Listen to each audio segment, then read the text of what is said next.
Hi everyone, welcome back to the channel.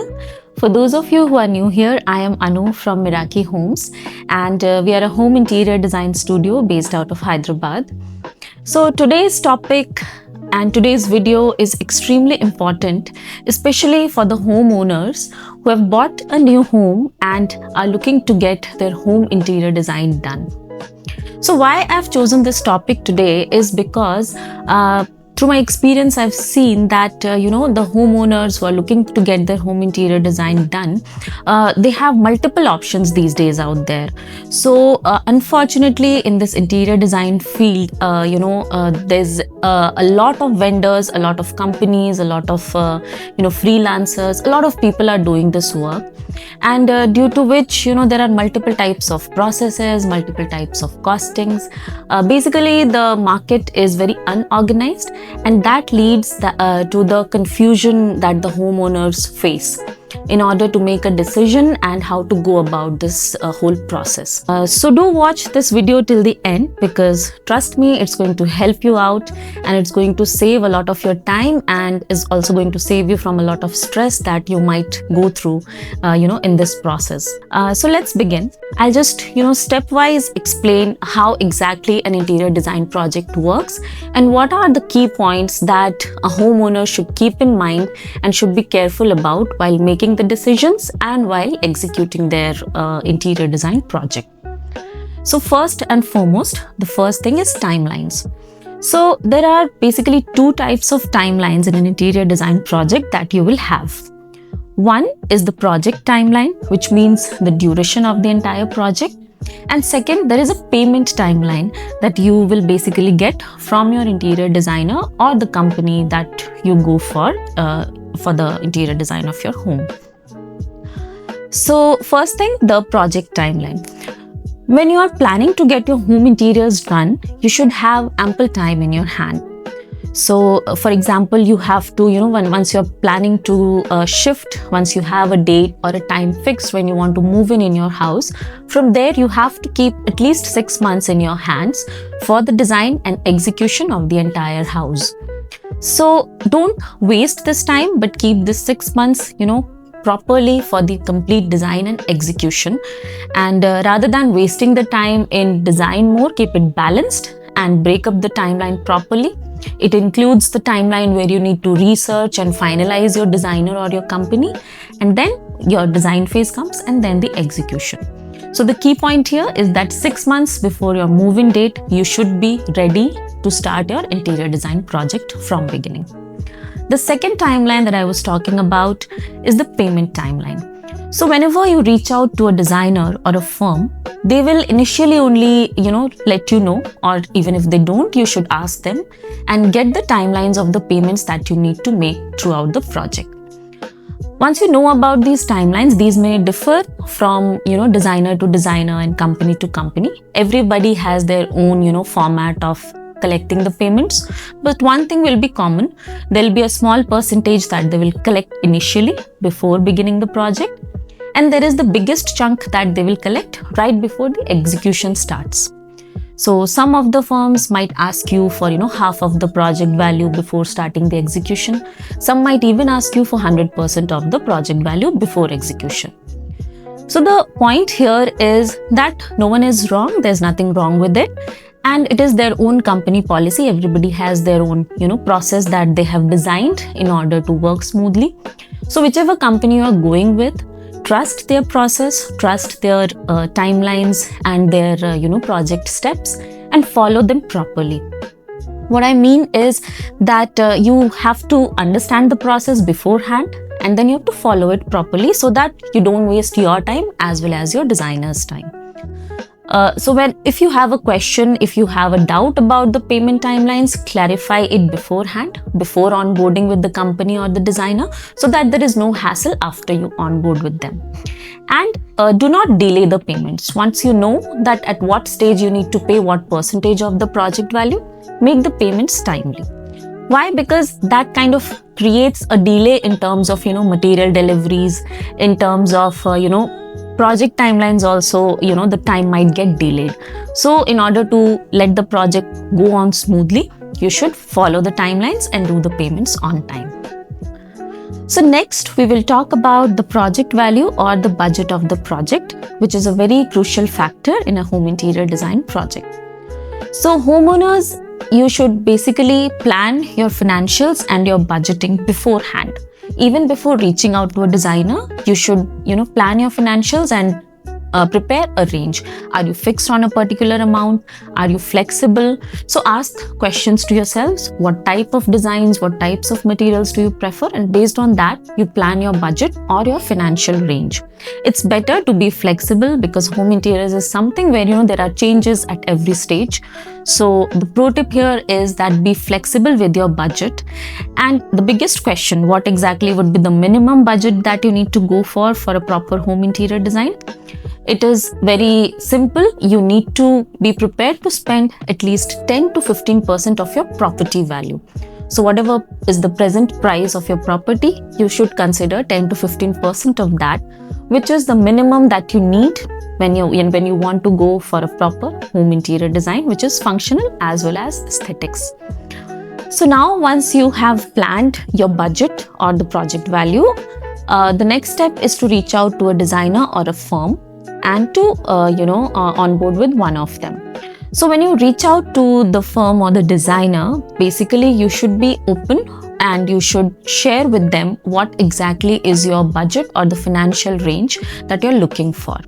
Why? Because it helps the designer to plan what type of material goes into it and what type of design, and it helps them to give you a quote that is relevant to your financial range or budget, rather than something that is just random. And sometimes it happens that you might not get a quote that is actually for your budget and your requirements.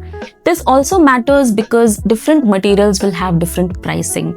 So it also helps if you initially share with them what kind of designs and materials you are looking for, so that the designer can properly plan the mix and match of materials according to your financial range.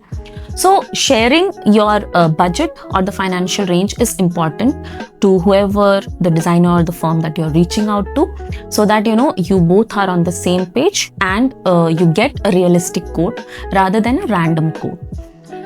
The next point that I'm going to talk about is the value of design.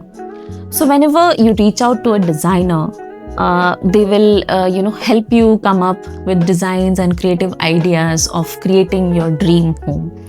But what I've seen through my experience is that most of the people think that interior design is just about picking some pretty colors or copy pasting or a copy paste model where you see pictures of nice pictures on the online platforms and just copy them and put them up together in a home, and then the design is done. So it's much more than that. It doesn't work like that.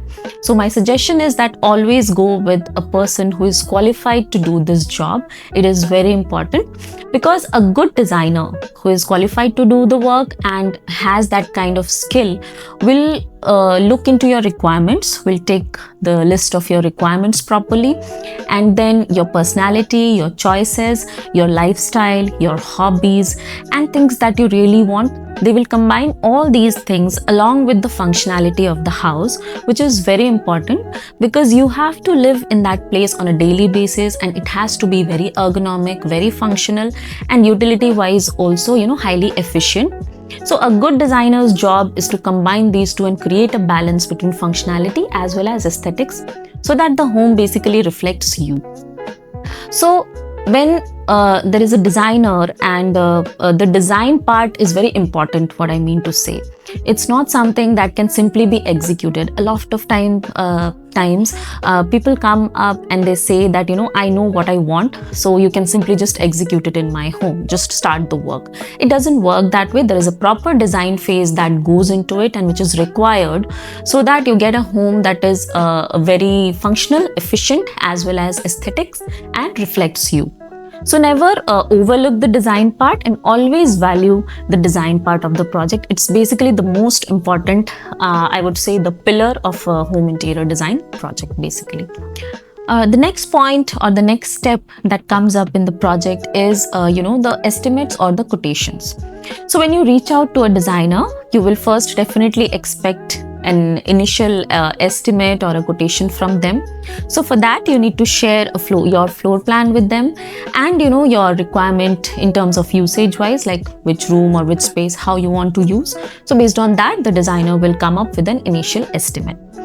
Now, once you have the estimate in your hand, please go through it thoroughly and check that all the line items and maximum scope of work is added in that estimate. A few additions later is fine, but the initial estimate must cover most of the line items or the work that is required in the house.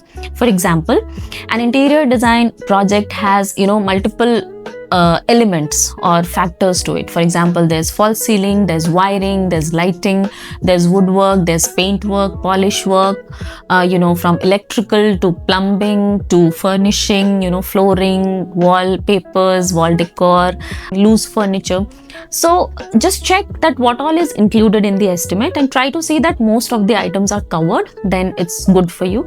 And also, even though you will have an initial estimate where you will get a number about the budget or the project value, but still you should be prepared to keep a buffer of at least 10-15% on top of that, for some mishaps or some things that might be missing, and you need to spend a little more during the execution phase. So that definitely happens with all the projects. It's just like constructing your home, where of course you cannot stick to a number. You have to be a little flexible, and there should be some buffer that will be required later on during execution. For example, if suppose the execution is about to begin and before that the designer checks that the AC copper wiring is not done in the entire house, so that is an additional expense. Suppose as per the design or the requirement of the units that need to be planned in the house, the sprinkler pipes might need to be shifted, right? So these kind of additional expenses might be there. Another example is some like material lifting charges. For example, some of the societies these days are just saving space by making service lifts which are smaller in sizes. So sometimes the material lifting charges might be a little more, and you will of course have to pay extra if the person is carrying the material through the stairs. So these are some examples of things that you might face during execution. So it's good to be flexible and keep a buffer for such surprising expenses. And yes, along with the buffer that you're keeping for this execution, be supportive and trust the process, because this is something that varies from project to project and property to property. Not every builder will make a smaller lift, right? And not every builder will provide the entire copper wiring for the AC. Not every builder will plan the sprinklers properly. So it varies from builder to builder. It varies from house to house. So for a design firm, it's not possible to keep it in a proper fixed format. These things need to be checked later on, and according to that only, these are some extra expenses that you might have to go for. So for this, you need to trust your designer or the firm that you have gone ahead with, and that's why I said checking the preliminary estimate thoroughly is very important. Make sure you have seen that, because sometimes it might be misleading and you might think that why am I paying extra, because I've already I'm paying the designer for all the things that is to be done in the house, and why do I have to pay extra? So instead of questioning it that way, go through the quote that you have gotten earlier properly, ask questions with your designer as much as possible, see these details in your house properly, and then work together with your designer in a supportive manner and take it positively, because it is something that you need to work along with them. It's not something that you've given the project to the designer and then it's over. It's not like that. You have to work together with them, and this whole process takes time. As I said, it's you can consider around 5 to 6 months for this entire process. So it's better to be supportive and positive about things, and always support your designer, trust them properly once you've onboarded with them, because they are the experts here. And no matter if there are mishaps, if there's anything that happens on the site, if they're good at it, if they're good at their work, they will definitely take care of it. And there is always a solution. If something goes wrong at site, there is always a solution and it can be rectified. So once you have the estimate, and once you're ready to onboard with your designer, of course you need to go ahead with them. So once you have onboarded with them, the next step would be the design phase. That's the most initial phase of the project. So in the design phase, you will get to see the 3D designs, the renders, the color, theme, furniture layout, all those things will happen, where the designer will help you visualize how your home will finally, come out to be. So in the design phase, a very important suggestion to the homeowners that, you should plan things a little beforehand and try to develop some clarity initially.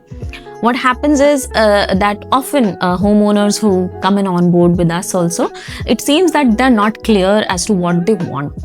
So before starting the design phase, try to create a checklist, ask some questions to yourselves. What are your requirements? What are the problems that you're facing in your present home that need to be, considered in your future home? What are the colors that you like? What sort of lifestyle do you have? What are your hobbies?